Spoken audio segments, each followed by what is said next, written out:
అంటే ప్రజలు ఎట్లా ఉంది? ప్రజలు ఇప్పుడు వాళ్ళ దగ్గరికి ఏదైనా రూపంలో ఇప్పుడు అంటే మళ్ళీ అవకాశం వస్తే ప్రజలు ఎటువంటి సమాధానం చెప్పే అవకాశం ఉంది? చాలా కంక్లూడ్గా చాలా బ్రీఫ్గా చెప్పండి. నెక్స్ట్ రవీంద్ర కూడా మాట్లాడతారు.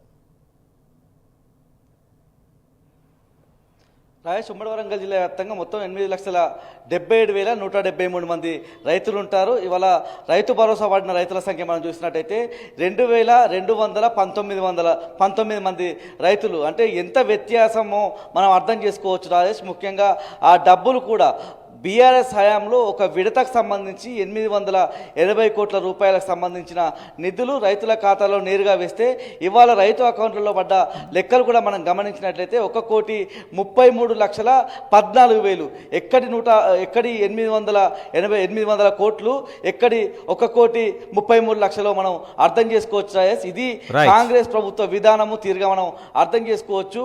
1-2 కోట్లు వేయలేని కాంగ్రెస్ ప్రభుత్వం ఇవాళ